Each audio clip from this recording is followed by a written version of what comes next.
Bueno, ahora vamos a ver flujo eléctrico. El flujo eléctrico se define como la magnitud matemática relacionada con el número de líneas de fuerza que atraviesa una superficie. Vamos a hacer un gráfico simple, donde ahí vemos un campo eléctrico uniforme que está atravesando la superficie S. Entonces simplemente, si este la atraviesa en forma perpendicular, el flujo es simplemente la magnitud del módulo de S por el módulo del campo eléctrico. Si ahora tuviésemos una superficie, o mejor dicho, este sólido, o simplemente esa figura, ese cuerpo, con esas superficies S1, S2, más todas las otras, y vemos ahí el campo que la atraviesa a S1 primero, atrás, ¿sí? Y luego sale por esta diagonal, o parte en forma de cuña, que llamé superficie 2. Ahí lo que vamos a ver es el versor normal a la superficie S2 como N, perpendicular a la superficie. Ahí la vemos a 90 grados. Y después vemos que forma un ángulo θ con respecto al campo eléctrico. Acá lo expresamos un poco mejor o más detallado. Entonces, lo que nos va a interesar es la componente en la dirección del diferencial de superficie, la cual vamos a llamar componente normal del campo, porque va a ser normal a la superficie. Esto no es otra cosa que el módulo del campo por el módulo del diferencial de superficie por el coseno del ángulo que forman entre los dos. Fijarse que E subnormal, la componente normal del campo, es la proyección de esta o la sombra que hace el campo sobre la dirección del vector diferencial de superficie, ¿sí? Entonces, en general, vamos a tener esto que está acá, una superficie cualquiera, no plana, un vector, un campo vectorial que la atraviesa, un vector diferencial de superficie, y ahí vemos lo mismo que hicimos antes, pero sobre esta superficie. Entonces, acá podemos poner lo siguiente: delta de flujo 2, esto va a ser igual al campo eléctrico escalarmente el versor director N normal 2, que habíamos puesto acá, por el delta S2, que es la superficie esta S2. De la misma manera, podríamos plantear el delta de Φ1, ¿sí? El flujo 1 sobre esta cara, la cara posterior de este cuerpo, como el campo escalarmente el versor normal 1, que acá lo puse, ven que es hacia atrás, por delta S1. Notar que al ser el versor normal 1 hacia atrás, ¿sí?, hay un ángulo de 180 grados con respecto al campo, con lo cual ese producto escalar nos va a dar menos 1. ¿Eso qué quiere decir? Bueno, que en ese caso el flujo es negativo. ¿Ven? En módulo los dos son iguales, porque todas las líneas de campo, por la definición que tenemos acá arriba, que ingresan a esta superficie particularmente cerrada, por la cara esta de atrás, salen por la cara esta de adelante, ¿sí? No hay ninguna otra línea que, en este caso, yo lo dibujé este ejercicio, que fluya por los costados, para simplificar. Pero en definitiva, toda línea que ingresa a una superficie cerrada tiene que salir por algún lado. Adentro no hay nada que se coma esas líneas y las encierre, no. Entran por un lado, salen por el otro. Pincho a la entrada, pincho a la salida, ¿sí? Estas las líneas de campo. Entonces, eso quiere decir que en definitiva el flujo a través de una superficie cerrada va a ser, en este caso, o sea, el flujo por una cara va a ser igual al flujo por la otra cara. Dado que las otras tres, en este caso 1, 2, la de abajo y la del otro costado, no hay ningún flujo, ¿sí? No hay flujo a través de esa superficie, es cero. Solamente tengo sobre la cara 1 de atrás y la cara diagonal de adelante 2. Entonces se cumple esto. Muy bien, la expresión general del flujo es esto que está acá. El flujo se define como la integral En caso de tener una superficie donde no sea discreta, así, donde está bien definida por rectángulos, sino en general va a ser la integral del producto escalar entre el campo eléctrico y el diferencial de superficie, e integrándose sobre la superficie S. No necesariamente tiene que ser un volumen, la superficie no tiene por qué ser cerrada, en este caso, ¿ven? En general es así. Muy bien, vamos a ver ahora, acá explicamos lo de negativo y positivo. Un detalle es que las superficies por lo general son orientables. Nosotros vamos a trabajar con superficies orientables. ¿Qué era eso en análisis matemático? Bueno, una superficie orientable es una superficie la cual se puede orientar con el versor normal a ella, hacia un lado o hacia el otro. Tiene dos posibilidades. Las superficies que no son orientables, por ejemplo, sería una como la cinta de De Moivre, que si uno lo busca o lo ven en los libros, uno pone el versor normal a la superficie en un punto de ella, y si va avanzando después queda mirando para el otro lado. Pero bueno, esas superficies nosotros no vamos a trabajar con ese tipo de superficies, sino que todas las superficies con las cuales vamos a trabajar nosotros son superficies orientables. Bien, vamos entonces ahora a ver lo que sigue. Bien, el flujo se mide en Newton sobre Coulomb por metro cuadrado, que son las unidades de campo multiplicadas por las unidades de superficie. Si recordamos una carga puntual, el mapa de campo eléctrico es este que está acá, como hemos puesto. Entonces queremos calcular ahora el flujo a través de una superficie cerrada, particularmente esférica, sobre que encierra, digamos, a la carga puntual. Recordando, como hemos visto en clases anteriores, el campo eléctrico debido a una sola carga puntual es esto que está acá, KQ sobre el radio al cuadrado por el R versor. Si tomamos una superficie, como acá vemos en celeste, una esfera particularmente, el diferencial de superficie, por supuesto, va a ser saliente, porque la vamos a orientar por lo general así, como positivo hacia afuera, las superficies. Hacia afuera quiere decir cuando es una superficie cerrada, ¿no es cierto? El versor normal y director de la superficie es hacia afuera. Y ahora vemos que para calcular el flujo debemos meter la expresión del campo eléctrico acá y ver qué nos queda. Como acá vemos, el circulito en la integral significa que es una integral cerrada, porque la superficie es cerrada, en este caso.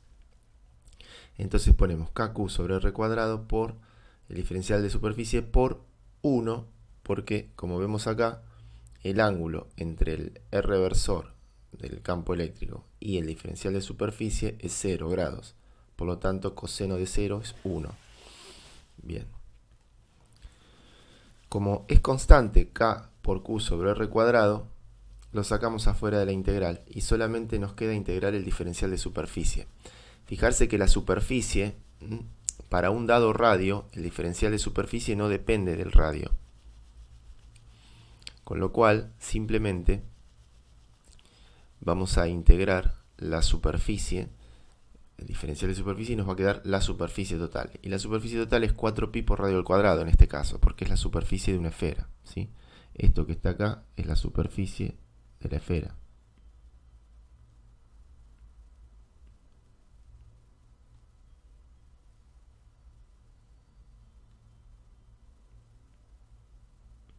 ¿Ok?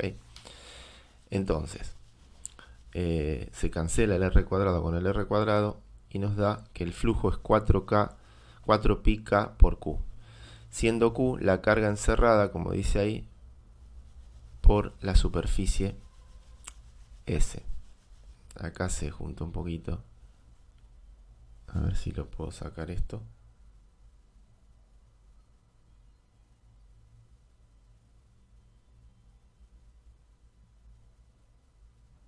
Ahí está. Bien. Muy bien. Recordar este resultado, porque este es el resultado de justamente el flujo de una carga puntual. Ahora, antes de seguir con lo que tengo acá abajo, suponer que yo tomase otra superficie, ¿sí?, de radio mayor o de radio menor. ¿Cómo va a ser el flujo? Si a mí me dicen que el flujo es la cantidad de líneas que atraviesa esa superficie o una superficie, Y bueno, la cantidad de líneas no va a cambiar porque yo tome una superficie más grande o más chica. A lo sumo, si tomo una superficie más grande, bueno, van a estar más espaciadas, pero la cantidad de líneas que atraviesan tanto la superficie esta celeste como una más grande o como una más chica va a ser la misma, ¿sí? Porque la cantidad de líneas no depende de la superficie que tome, sino que depende de la carga que yo tenga ahí encerrada. En este caso encerrada porque estamos hablando de una superficie cerrada, o sea, de una superficie que encierra a una determinada carga, ¿sí? En su interior. Por lo tanto, va a ser la misma, o sea que el flujo va a ser el mismo, sin importar qué tan grande o tan chica sea la esfera que encierra la carga. Entonces, ahora lo que vamos a hacer es plantear lo siguiente. Imaginemos tener dos cargas, Q1, como dice acá, y Q2, y una tercera, Q3. Pero solamente voy a encerrar a Q1 y a Q2 con la superficie S, esta en celeste.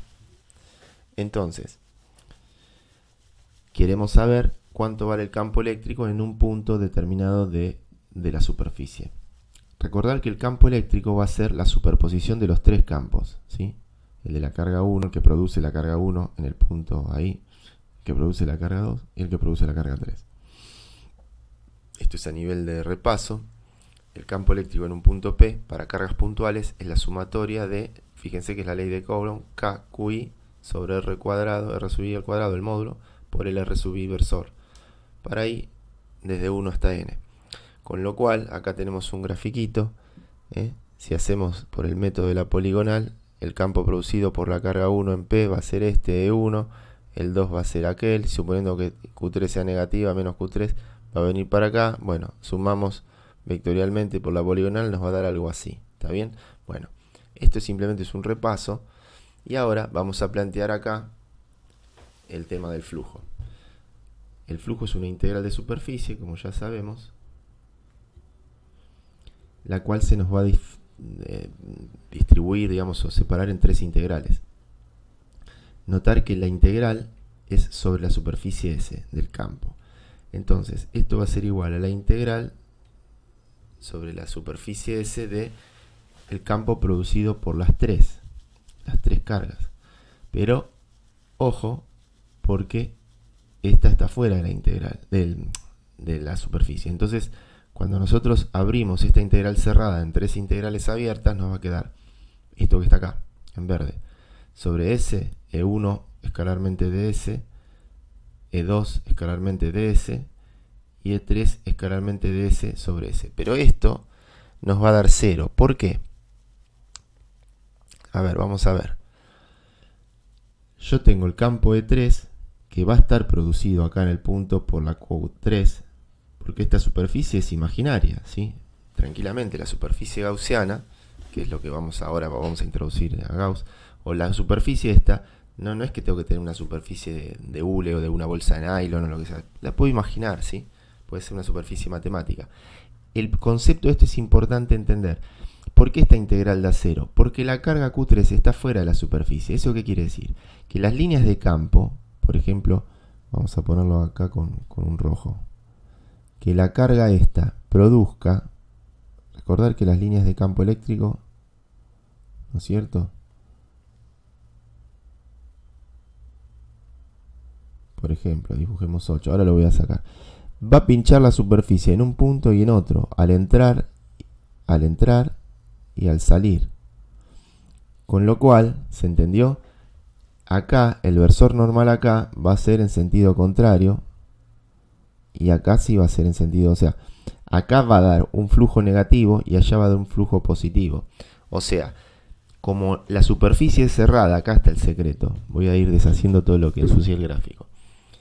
Como el flujo, como la superficie es cerrada, entonces el flujo neto debido a la carga 3 a través de esa superficie va a ser 0. Con lo cual no me aporta para nada al flujo a través de la superficie S, la carga 3. ¿Se entiende? Por eso es muy importante entender que esta integral, la última, esta de acá, da 0. ¿Mm? Bien, vamos a entonces expresar el resultado que obtenemos de las dos primeras. Recordando el resultado anterior, este que está acá, el flujo de una sola carga a través de cualquier superficie, porque eso es algo que no comentamos. Si hubiese tomado, lo comentamos antes con lo de la esfera, pero si no usáramos esferas y usamos cualquier otra superficie, la cantidad de líneas que atraviesa la superficie va a ser la misma. Recordad que el flujo tiene que ver con el número de líneas que atraviesa una superficie. Por lo tanto, el resultado este se puede aplicar perfectamente a esta superficie que tiene cualquier forma, ¿sí? Entonces va a ser 4 pica por Q1 más 4 pica por Q2. Porque Q1 y Q2 obviamente están dentro de esta superficie S. Entonces, vamos a agrupar esto, sacar factor común, 4 pica, sumo las cargas, y en definitiva el flujo neto va a ser igual a la suma de las cargas. Fijarse que 4pi se cancela con el 4pi al evaluar la constante K, y me va a quedar Q1 más Q2 dividido epsilon 0. Ni más ni menos que esto. Este resultado importante no es ni más ni menos que la ley de Gauss. Dice que el flujo neto a través de una superficie cerrada va a ser igual a la suma de las cargas que tenga dentro de esa superficie cerrada, o sea, que encierra, que contiene esa superficie, o en el volumen contenido o encerrado por esa superficie, dividido la permitividad del espacio libre, suponiendo que haya vacío en ese espacio, en ese lugar, que no haya ningún otro medio material. Entonces acá les presento la ley de Gauss, que dice ni más ni menos lo que acabo de decir. Acá está, la integral de flujo, SG es superficie gaussiana, se abrevia así, y acá es la carga neta encerrada, por eso puse encerrada por, con esta flecha, esta superficie gaussiana. Esta es la ley de Gauss. Estos son unos mapas de campo eléctrico de dos cargas negativas, dos cargas positivas, una sola negativa, una sola positiva y un dipolo. Bien, ahora en lo próximo que vamos a hacer es calcular mediante la ley de Gauss. La vamos a usar como teorema, como una herramienta importante para problemas o ejercicios donde haya alto grado de simetría en el ejercicio, y así poder calcular el campo eléctrico de una forma mucho más rápida. Y de hecho lo vamos a aplicar ahora, la ley de Gauss, para el ejercicio anterior que habíamos obtenido este resultado. Así que en breve nomás vamos a estar viendo esto. Bueno, vamos entonces a calcular el campo eléctrico mediante la ley de Gauss para una distribución de carga lineal, cargado con lambda, densidad lineal de carga uniforme, ¿sí? Es esta varilla que vemos acá, infinita, y lo que se va a tener que cumplir son estas tres cosas que pusimos aquí a la derecha, ¿no es cierto?, para poder utilizar a la ley de Gauss como teorema. Acá está la ley de Gauss. Entonces, necesito que el módulo, previamente deberé conocer, como dice acá, el módulo del campo eléctrico, en la cercanía de, o donde yo lo quiera calcular. Ya tengo que saber cualitativamente cómo es. Lo que se tiene que cumplir es que sea constante en todo punto de la superficie gaussiana. O sea, si voy a usar la ley de Gauss, yo voy a tener que buscarme una superficie tal que pase por el punto donde yo quiero calcular el campo. Esta superficie tiene que ser fácilmente integrable, ¿sí? De hecho, es importante que sepan que en física 2 básicamente se utilizan tres superficies: el cilindro, la esfera y luego un cilindro acostado o bien un cubo, superficies cerradas, superficies gaussianas, y son muy sencillas son conocidas ya las superficies esas, la expresión del cálculo de las mismas. Entonces, la otra cuestión, como dice acá el 2, se deberá conocer cualitativamente el campo, bueno, ya lo dije. Entonces son estos tres puntos, ¿sí? El campo lo tengo que conocer cualitativamente, el campo tiene que ser constante, porque puede ser que lo conozca pero que no sea constante en cada punto de la superficie, y que la superficie que encierre a mi distribución de carga sea una superficie fácilmente integrable. Entonces, en el caso de la línea, yo la podría encerrar con una superficie cilíndrica, como muestro acá. un cilindro de longitud h o altura h y de radio r. Entonces estamos frente al caso anterior donde habíamos calculado el campo eléctrico, ¿no es cierto? Acá, ¿ven? Donde el ángulo era pi sobre 2, bueno, y habíamos hecho, en base a la fórmula de cálculo, habíamos obtenido esta. Muy bien, o sea que deberíamos llegar a lo mismo, ahora por Gauss. Entonces vamos a calcular. Fíjense que el cilindro tiene esta superficie total cerrada se compone de 3 superficies abiertas, la de las 2 tapas y la superficie cilíndrica en sí. Acá estoy haciendo un dibujo en 3D, o en perspectiva mejor dicho, para que se vea bien que el campo eléctrico está alineado con el vector diferencial de superficie en la parte cilíndrica. Y en las tapas, el campo eléctrico no atraviesa las tapas, sino que es paralelo a las tapas, digamos, o mejor dicho, es perpendicular al vector director de las tapas, de la superficie de las tapas, ¿se ve? Con lo cual no va a fluir nada por las tapas. Eso es importante saber. Entonces planteamos la integral de flujo, o bien de superficie, como 3 integrales. ¿Ven?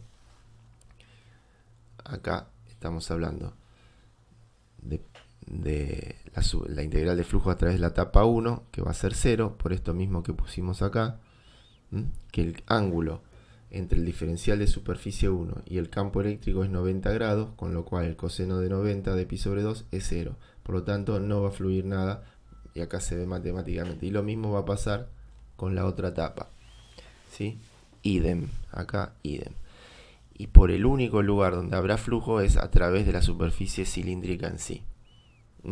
Entonces, vamos a ver.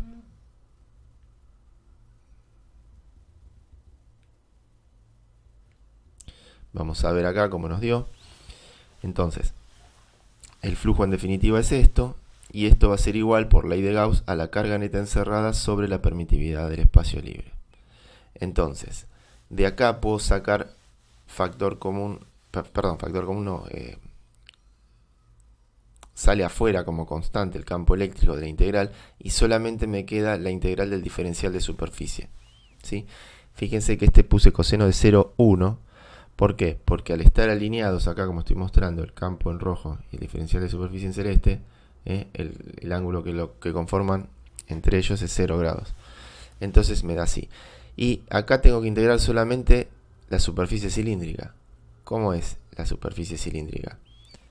Si corto el cilindro y lo explayo, lo abro, lo achato, lo pongo sobre un plano, me va a quedar justamente un rectángulo de base h y altura 2pi por radio, ¿sí? Que es la longitud de la circunferencia. Por lo cual, esto me va a quedar el campo eléctrico por 2pi por radio por h igual a carga neta sobre epsilon 0. Despejando de acá, despejando el campo, me da lo siguiente. El campo eléctrico es la carga neta sobre h, esto es lambda. Recuerden que incluso no importa si yo agarro, no tiene por qué ser infinito el cilindro. Esto es interesante. ¿Por qué? Porque la densidad de carga es la misma. Tome un largo mayor, un largo menor, va a ser la carga que sea que tenga dentro de este cilindro, por eso puse la altura h, eso va a ser lambda. Entonces puedo reemplazar por lambda. Y abajo queda 2pi por radio por epsilon 0. Y se acabó. El R sub 0 versor es el versor que dirige al vector campo eléctrico, que dependiendo dónde esté, ¿no es cierto? ¿Ven? Donde esté parado, irá para acá, para allá, para allá, para allá, en el cilindro. Sabemos que es radialmente, es saliente y es radial, ¿no? Voy a sacar esto que ensucié, y ahí estamos. Con lo cual obtuvimos el mismo resultado que habíamos obtenido antes. Si se quieren fijar, acá nos podemos fijar, ¿ven? Lambda sobre 2pi radio, el y sería el radio y el epsilon 0, ahí está.